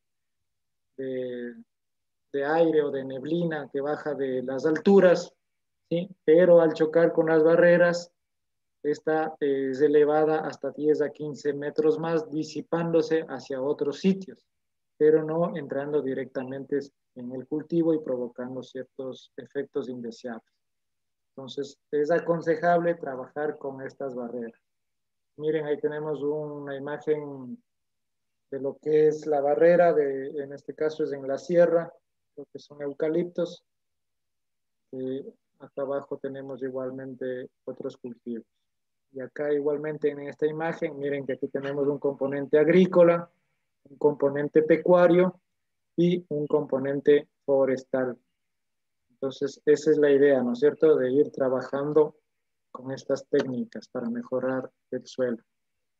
Cercos de espinos que sirven como protección prácticamente, más que todo para delimitar ciertas áreas, ¿cierto? Van a proteger, como decía, del ingreso de animales o de personas que pueden ocasionar daños o que se quieren llevar parte de la cosecha. Entonces también se puede implementar estos cercos de espinos. Y la otra es la barrera viva con formación lenta de terrazas. Entonces esta es una técnica que se está practicando bastante hoy en día y consiste en establecer especies leñosas a manera de hileras o a manera de bandas continuamente, ¿sí? Entonces siguen los niveles o las curvas de las laderas, haciendo que poco a poco se vaya mejorando esta terraza, ¿sí? Entonces aquí se intercepta el paso de la escorrentía, ya sea por la lluvia o por tierra que es arrastrada con el viento, y con el paso del tiempo esta tierra se va a ir acumulando sobre la barrera y se va a ir formando la terraza, ¿sí? Entonces esto es una barrera viva con formación lenta de la terraza. Acá, por ejemplo, se siembra bastante la cucarda, el botón de oro en esta zona. Poco a poco va a ir formando una terraza en los lugares donde hay pendiente. Dentro de una asesoría, por ejemplo, aquí esto les puede servir para parte de su tema autoinstruccional, ¿sí? De lo que yo les decía, para que vayan elaborando el tema autoinstruccional. Cada uno, pues ustedes pueden tomar en cuenta esta información, no solo para su autoinstruccional, sino para cualquier asesoría o para cualquier estudio que ustedes quieran hacer, ¿sí? Entonces, empezamos con estos datos iniciales, ¿sí? Dónde se encuentra la propiedad, la ubicación, cuál es el clima, ¿no es cierto? Ahí tomamos datos de temperatura promedio, las precipitaciones al mes, anual, ¿sí? Cuáles son los meses de sequía, a qué altitud se encuentran, cómo se llama el predio, qué hectareaje consideramos. Aquí tenemos los datos de la familia y del agricultor, ¿sí? Quiénes participan en estas labores. Entonces es como un levantamiento inicial para nosotros establecer técnicas o actividades para una planificación o un diseño de una granja agroecológica, ¿ya? Entonces aquí nosotros la idea es manejar todos los recursos disponibles para que se haga este trabajo. Igualmente nosotros vamos a elaborar un croquis, ¿sí? En el cual se va a resaltar la información con las respectivas áreas, por ejemplo, como tenemos en la imagen, ahí tenemos los cultivos de frutales, los cultivos de pastos, ¿no es cierto? Los bosques, dónde está el corral, dónde está la casa, las áreas de descanso, dónde están las fuentes de agua, ¿sí? Si es que existen canales, si es que existen reservorios, todo eso nosotros lo podemos plasmar ahí dentro del croquis, ¿sí? Entonces nosotros con esto vamos a identificar las áreas para hacer un enfoque específico en cada lotecito, ¿sí? Entonces nosotros tomamos en cuenta qué existe en cada terreno para mejorar este diseño. Al hacer lotes, nosotros vamos a tener una información, ¿no es cierto?, detallada de qué se tiene en cada parcela, en cada lote, y de esta manera nosotros vamos a establecer los subsistemas, ¿sí?, dentro de estos lotes. En lo posible se debe evitar hacer un exceso de divisiones o de lotes, ya que simplemente necesitamos captar la mayor utilidad de los sistemas o de los lotes que se disponga, pero no podemos, o sea, establecer lotes continuos, por ejemplo, solo de pastos. ¿Ya? Entonces tenemos un componente, un lote de pastos, pues hablamos que 5, 10, 20 hectáreas será un solo pasto. Hablemos de 5 hectáreas de cultivos, algo de 2 hectáreas de bosque, así directamente, nada más. ¿Sí? Entonces, ustedes pueden, asimismo, si no quieren hacer los dibujitos, pues ustedes pueden solo detallar lote 1, lote 2, lote 3, y adicionalmente, pues, explicar qué se tiene en cada lote. ¿Ya? Entonces, también es importante considerar el área, ¿sí? Tanto del terreno general como del lote que se está interviniendo. Y ya con el levantamiento de la información, ¿no es cierto? Nosotros tenemos el subsistema suelo, en el cual evaluamos color, textura, compactación, profundidad, pendiente, si hay contenido de materia orgánica, si hay mucha piedra, si existe erosión, todas esas características biológicas que nosotros podemos evidenciar al evaluar un suelo. Tenemos el subsistema cultivo, ¿sí? En el cual nosotros vamos a detallar o vamos a puntualizar qué tipo de cultivo es. ¿Perdón? ¿Alguien me dijo algo? ¿Alguien dice algo? No hay nada, mira, ya olvídese de trago, mija. ¿Qué vuelta quiere dar? ¿Qué vuelta quiere dar? Hugo. Está cerrado, ya termina a las 9. ¿Cómo sabes? Hugo, cierra el micrófono, no se pitee. Hugo. Cierra el micrófono. Quiere trago el compañero, dice. Después va a comprar. Ya, a ver, el subsistema cultivo, como les decía, identificamos qué tipo de cultivo, si es monocultivo, si existe rotación o asociación de cultivos, en qué época se establecen estas siembras, cuáles son las plagas y enfermedades más frecuentes, un tipo de abonamiento que están utilizando, o si no utilizan nada, igual hacerlo constatación, ¿sí? Poner que no existe, época de cosecha y los rendimientos que se están obteniendo para en base a eso, ¿no es cierto?, nosotros establecer una línea base y apuntar a mejorar, siempre a mejorar más. El subsistema pecuario, como les decía, ahí nosotros evaluamos pastos, qué especie tenemos de pastos, qué tipo de manejo se da, si se hace quema, si se hace resiembra, si se hace cortes de igualación, si se hace deshierbado, desmalezado, qué cobertura se tiene, si tenemos un 30%, un 50%, un 100%, cuántos cortes al año nos permite esa pastura, cuál es la carga animal que soporta, ¿no es cierto?, este sistema, cuál es el rendimiento que se obtiene mediante este trabajo que se está haciendo. Aquí también vamos a enfocarnos un poquito más en las categorías que se tiene dentro de este subsistema pecuario, que es si existe la crianza, qué tipo de crianza se tiene, qué tipo de alimentación, cuál es el manejo que se hace, si es a pastoreo, si es a sogueo, si es en galpón, si es estabulado, semiestabulado.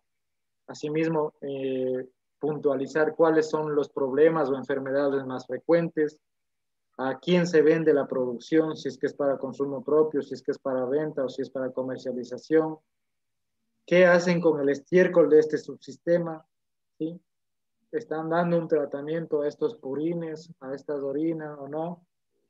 ¿Y cuál es el precio de venta de todos estos productos? O sea, nosotros tenemos que considerar y evaluar todo. Para eso es lo que nos están llamando, ¿no es cierto? Para evaluar en esa visita o en varias visitas todos estos temas que nosotros vamos a considerar y en base a eso mejorar. El subsistema riego, ¿sí? Que es para ver si tenemos o no tenemos buena humedad. Entonces, ¿de dónde se obtiene el riego? ¿Existen reservorios o estanques? ¿Cuáles son los estados de estos estanques, de los canales? ¿Con qué frecuencia se riega? ¿Cuál es el acceso al agua? Si es que es por turno, si es que es siempre disponible. ¿Qué tipo de sistema de riego en base a lo que nosotros ya hemos estudiado y hemos conocido? ¿Cuál es el que se está aplicando? o si no se aplica, igual hacerlo constar que no se dispone de ningún tipo de riego, ¿sí? Todo esto para evaluar y mejorar. Y por último, el subsistema agroforestal.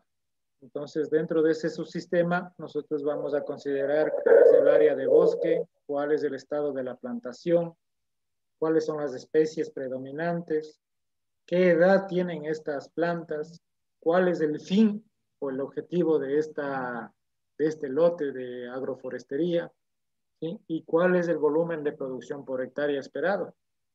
Y si no se tiene, pues tendríamos que puntualizar ahí, sistema agroforestal no dispone con proyección a implementación, ¿ya? Entonces, dentro de los agroforestales, ustedes saben que hay las especies maderables, los arbustos, los frutales, igualmente considerar las edades, la calidad, ¿sí? Y qué nomás se está obteniendo de esto si se dispone. Entonces, de esta manera, más o menos, ustedes tienen que ir armando su informe técnico para que esto ustedes lo puedan exponer posteriormente al mismo dueño o a la misma empresa o a quien sea que les esté pidiendo que hagan esta auditoría o esta asesoría de control, ¿ya? Porque a partir de esta línea base, ¿no es cierto?, nosotros nos vamos a proyectar a mejorar, si es que no se dispone de algunas cosas. Entonces, en base a este informe inicial, nosotros vamos a establecer un plan de manejo. Entonces, en este plan de manejo, nosotros vamos a buscar cuáles son las alternativas o cuál es el direccionamiento para mejorar, ¿no es cierto?, y ocupar adecuadamente todos los espacios. Entonces, ahí vamos a elaborar una serie un cronograma, perdón, para establecer recomendaciones en base a objetivos que nosotros mismos nos vamos a proponer, ajustando, ¿no es cierto?, el trabajo o la capacidad de la familia o de los trabajadores que se tengan en esta propiedad. La buena planificación es aquella que el agricultor la ejecuta con recursos propios, ¿no es cierto?, de lo que se disponga ahí, ¿sí? Tratando de abaratar al máximo todos esos recursos, ¿sí? El diagnóstico que nosotros les estamos dando a veces no es suficiente, sino que la buena planificación también está en base a qué interés, qué aspiraciones o qué proyecciones se tiene con esta familia. Muchas veces a estas personas hay que capacitarles desde cero, ¿sí? Y a veces es difícil cambiarles de este tipo de mentalidad, porque ellos ya vienen acostumbrados a hacer ciertas cosas, pero ustedes tienen que entrar de manera adecuada con este cliente o con esta empresa para que se les cambie este tipo de mentalidad y se puede establecer estrategias más definidas para lograr este propósito, ¿no es cierto? Que lo ideal es mejorar la rentabilidad y la utilidad, ¿no es cierto? Por medio de la producción que se disponga ahí. Los principios y objetivos del plan de manejo es orientar, obviamente, a conservar y manejar adecuadamente los suelos, establecer una diversidad productiva y que se sostenga en el tiempo, ¿no es cierto? O sea, si yo solo produzco maíz, pues buscar otra alternativa de que como el único ingreso que tengo en el año es maíz, o sea, algo más tengo que hacer para, si algo falla en el maíz, pues también tener otro ingreso. Reciclar los nutrientes, ¿sí? Siempre mejorar, ¿no es cierto?, la calidad o proteger de manera fitosanitaria todo lo que nosotros estamos haciendo. Así, de esta forma, nosotros vamos a equilibrar todos los componentes que nosotros estamos considerando o estamos recomendando que se haga en esta. Acuérdense que la producción ideal es mantener un componente agrícola, un componente pecuario y el forestal, ¿sí? Entonces, esto es lo que va a dar la sostenibilidad en el tiempo. La planificación predial va a obtener los siguientes objetivos, como es la dinámica de los sistemas, como les decía, se va a, dentro de lo que estamos trabajando, como les decía, si no es del uno o es del otro ingreso, van a mejorar la capacidad de rentabilidad de la finca, ¿sí? Aparte, se va a mejorar la suficiencia alimentaria dentro de la propia familia que esté trabajando, ¿sí? Ya que se va a obtener alimentos o productos para consumo propio y para comercialización. Mejorar la conservación y regeneración de recursos naturales, ¿no es cierto? Si tenemos por ahí fuentes de agua, pues tratar de que éstas sean protegidas, de que no sean alteradas, ¿sí? Y asimismo, pues todas estas actividades es para mejorar la economía del productor. Y adicionalmente, pues ya también ir trabajando con técnicas ya tecnológicas, ¿sí? Como ustedes saben, ya hoy en día tenemos bastante acceso a estas tecnologías que van a mejorar las capacidades de cada finca, ¿sí? Los componentes que les decía para la finca sustentable, pues tenemos el componente agrícola, ¿cierto? El componente pecuario, que obviamente si es un agrícola, por ejemplo, si una finca solo se dedica a este rubro, entonces sabemos que va a tener que comprar la carne, van a tener que comprar leche, lana, huevos, estiércol para el terreno, madera y leña, porque solo tienen un componente. Pero si ya tienen un componente pecuario, entonces ya este pasto que consumen los animales se va a convertir en leche, en carne o en huevos, ¿sí? Además también se obtiene el estiércol para aplicarlos directamente a los cultivos o por medio de ciertos procesos, elaborando ciertos abonos, ¿sí? Y asimismo, pues también se va a obtener alimentos y madera y leña para el consumo también de la familia. El componente forestal, como les decía, que si no se lo tiene, pues hay que implementarlo, ya que no solo con el componente agrícola y pecuario se puede subsistir, sino que en el futuro también nos va a ayudar el componente forestal a tener algún ingreso extra, ¿sí? Entonces nosotros vamos a plantear las mejoras con toda la información, nosotros vamos a establecer cuáles son las fortalezas y qué mejorar en lo que tenemos ya bien puesto o bien fortalecido. ¿Qué limitaciones nosotros tenemos? O sea, qué cosas nos van a impedir a lo mejor lograr un poco más, ¿sí? Dentro de este agroecosistema. Y la otra es que dentro de todo este análisis que nosotros hacemos es plantear un manejo de propuestas, ¿sí? O de recomendaciones para cada lote que nosotros hayamos establecido, porque no podemos establecer las mismas actividades para todos los lotes, ¿no es cierto? Entonces vamos a ir trabajando poco a poco, lote por lote, pero bien enfocados para que esto se ejecute de manera correcta y se llegue a la aspiración deseada, ¿sí? Entonces, estas propuestas deben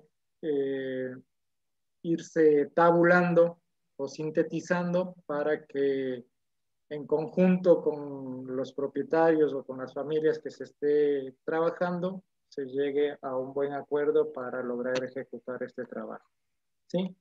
Entonces, con esto nada más, terminamos aquí, que es lo que nos ayuda a mejorar y a conservar mejor la capacidad ecológica de nuestros suelos y de nuestros componentes. Ya les estoy dando el tip prácticamente para que ustedes elaboren sus autoinstruccionales, ¿no? Así que pilas. ¿Alguna duda, pregunta que tengan sobre esto? ¿Qué les pareció? ¿Se hace o no se hace ya por sus zonas? ¿Se está trabajando? ¿Algunos ya están trabajando o no? Sí, doctor. Ya, qué bueno. Listo, entonces, porfa, yo ya les subo esta presentacioncita. Igualmente vayan revisando ya el tema del capítulo de fertilización, ¿sí? Que está en la página 172. ¿sí? Del PDF. Entonces ustedes en el capítulo 10 de la página 172 en adelante, ustedes ya pueden ir revisando un poco, ya leyendo un poco de la materia para que puedan un poco interactuar de mejor forma y captar también mayormente estos